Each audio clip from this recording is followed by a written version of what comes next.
Good evening. Welcome to South Asia Newsline. I'm Asia Sharma. Here are the top stories we are tracking for you on Wednesday, the 18th of October.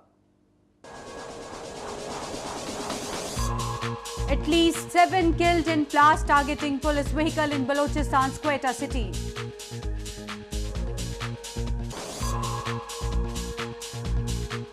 UN Refugee Agency urges Bangladesh to admit Rohingyas stranded near border.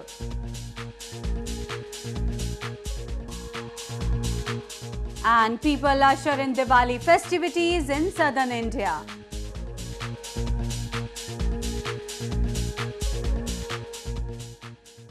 And now for all the details. Several civilians were injured as Pakistani troops resorted to firing and shelling along the border in Indian Kashmir on Wednesday. There have been numerous incidents of ceasefire violations by Pakistan this year.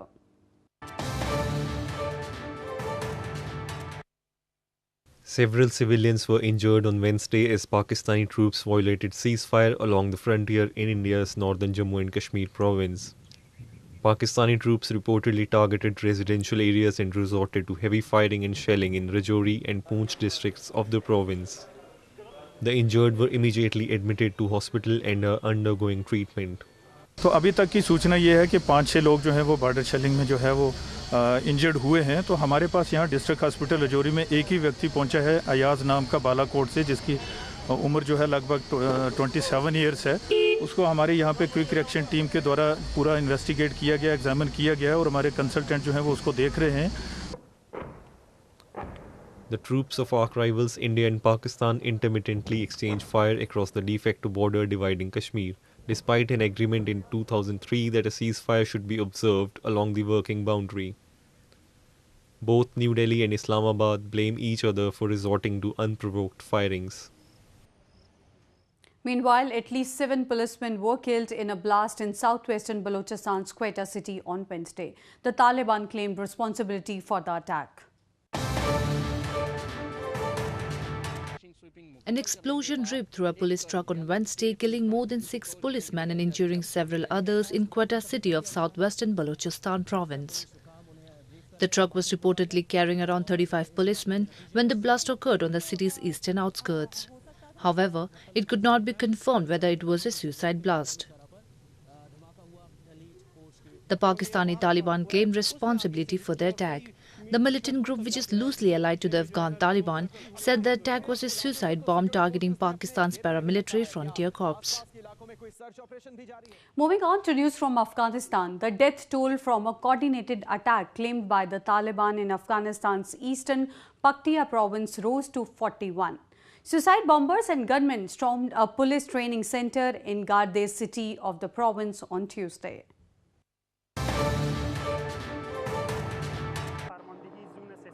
Authorities in Afghanistan claimed that the death toll from Tuesday's coordinated attack claimed by the Taliban in eastern Paktia province rose to over 40. Suicide bombers and gunmen stormed a police training center in Garde city on Tuesday. The Deputy Minister of Interior for Security, General Murad Ali Murad, addressed a press conference on Tuesday evening and confirmed the toll. 21 تن از سربازای پلیس گردیز در این حادثه شهید شده و 48 نفر در این حادثه زخمی است. این راپور دقیقی است که جمله 69 نفر در بر میگیرند. اما ملکی‌ها که شهید شده 20 نفر از مردم گردیز شهید شده و 110 تن از مردم گردیز زخمی هستند.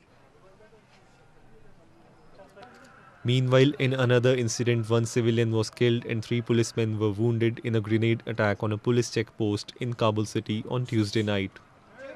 The incident took place in Pule Bagh Omumi area of the city after unknown attackers threw 3 grenades at the police checkpost, officials said. So far, no group, including the Taliban, has claimed responsibility for the attack. The UN Refugee Agency on Tuesday urged Bangladesh to urgently admit around 15,000 Rohingyas stranded near its border. The UNHCR official said every minute counted given the fragile condition the refugees are in.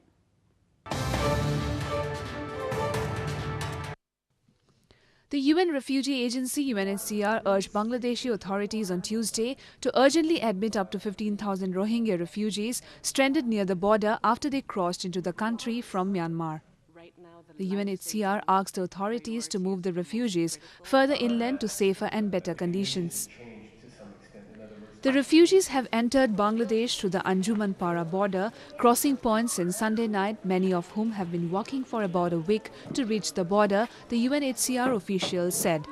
We are advocating with the Bangladesh authorities to urgently admit these refugees fleeing violence and increasingly difficult conditions back home. Every minute counts, given the fragile condition they are in. According to the UN, an estimated 582,000 Rohingyas have fled to Bangladesh and other countries following a military crackdown in Myanmar's western Rakhine province since August. The military crackdown was prompted after a series of attacks on security posts by Rohingya insurgents. Nepali politics in recent days has been witnessing high drama. While new alliances are forming every other day, on Tuesday, Prime Minister Sher Bahadur Deuba reshuffled his cabinet, stripping ministers and junior minister representing the CPN Maoist center of their portfolios.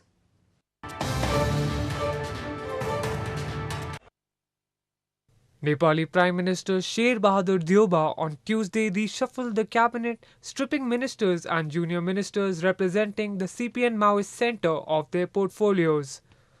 The CPN Maoist center ministers have now become ministers without portfolio, while the recently inducted ministers representing the Rashtriya Prajatantra Party or RPP have been assigned portfolios. Deuba has kept 7 portfolios to himself, earlier assigned to the CPN Maoist center, while the Energy Ministry has been assigned to RPP Chairman and Deputy Prime Minister Kamal Thapa.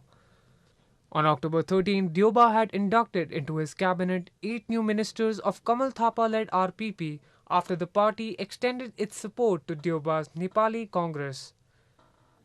This coalition was to counter the electoral alliance formed by CPN Maoist Centre, CPN UML and the Naya Shakti Nepal prior to federal and provincial polls to be held on November 26th and December 7th this year. Hindus in Nepal on Wednesday observed KukuTihrt, the festival of dogs. The festival is celebrated a day before Tihar festival, which is equivalent to Festival of Lights, Diwali, celebrated in India.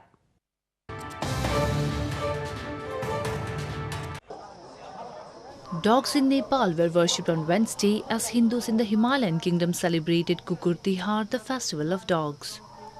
Dogs, well known for being the trustworthy sentry as well as faithful companion of humans, on this day are offered garlands, delicious foods and are worshipped with vermilion powder and flowers. They are regarded as the symbol of Yama, the deity of death. In Central Dog Training School in capital Kathmandu, dogs were conferred with garlands and medals for their special contribution to the security and helping in solving cases. यस अनुसन्धानमा खटिने हाम्रा नेपाल प्रहरीका कुकुरहरूले अनुसन्धानमा धेरै नै सफलता को लागि चाहिँ ठूलो हात रहेको छ। यो KukuTihrt is celebrated on the second day of Tihar, the festival of lights similar to that of Diwali festival in India. Tihar is observed for 5 days in the country and people celebrate the festival by decorating their homes with colorful lights and lighting earth lamps. Devotees in India started visiting the holy Hindu shrine Kedarnath ahead of its winter closing. The Hindu pilgrimage site in the Himalayan province Uttarakhand receives heavy rainfall annually and was one of the worst affected areas by 2013 floods.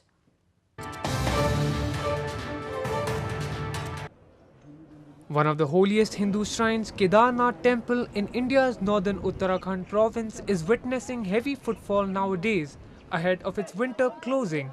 The temple will shut down on October 21st for its annual 6-month winter break and will open in summers. Kedarnath Temple is a stop in the popular pilgrimage route called Char Dham Yatra, covering 4 temple towns in India. Devotees before the annual closing every year visit the temple and offer prayers to Lord Shiva, the Hindu god of destruction. यहाँ पे बार-बार आना चाहेंगे। हिंदू धर्म का ये भी एक प्रतिनिधि है। सभी को हम बोलेंगे आने के लिए। यहाँ पे आइए, एक बार दर्शन करिए। मन की बहुत शांति मिलती है। जितने चिंता है आपके दूर हो जाएंगी। I have come here to seek the blessings of Kedarnath with humility, with devotion, and become speechless in this place because of the power of the place and the people and the devotion of the people who are surrounding us this time. Kedarnath town, home to the revered temple, receives heavy rainfall annually and was a site of a deadly flash flood which killed thousands of people in 2013. People in southern India celebrated the festival of lights Diwali on Wednesday by bursting crackers and distributing sweets. While several parts of India will be celebrating the festival on Thursday, Diwali is celebrated a day earlier in southern India. People in India's southern Coimbatore city on Wednesday celebrated the festival of lights Diwali with great fervour and gaiety. They celebrated the festival by bursting crackers on the streets and greeting family and friends. While the Supreme Court of India recently ordered a temporary ban on the sale of firecrackers in and around Indian capital New Delhi to tackle pollution, no such ban exists in southern India. Diwali in the region is celebrated a day before it is celebrated in other parts of the country. It is a wonderful occasion today, so we are celebrating Diwali in a nice way in Coimbatore, Tamil Nadu, by bursting crackers and distributing sweets to everyone. And since we don't have a ban here like Delhi, because of the pollution, we were able to burst crackers in a nice way and celebrate Diwali. Meanwhile, as India gears up to celebrate Diwali on Thursday, candle manufacturers in northeast Agartala city were working overtime to meet the increased demand for candles for illumination. On Diwali, people illuminate their houses with decorative lights, light earthen lamps and exchange gifts with friends and family. The festival is celebrated to honor Lakshmi, the Hindu goddess of wealth and prosperity. Well, that's the way it was in South Asia this evening. Before we conclude, the top stories once again. At least 7 killed in blast targeting police vehicle in Balochistan's Quetta city.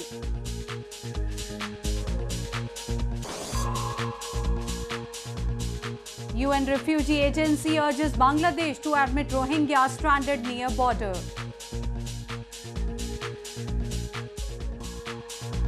And people usher in Diwali festivities in southern India.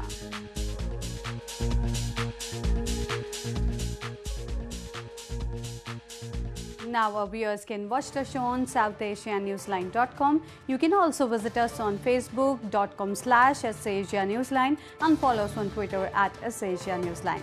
That's all in tonight's edition. We'll see you same time tomorrow. Good night.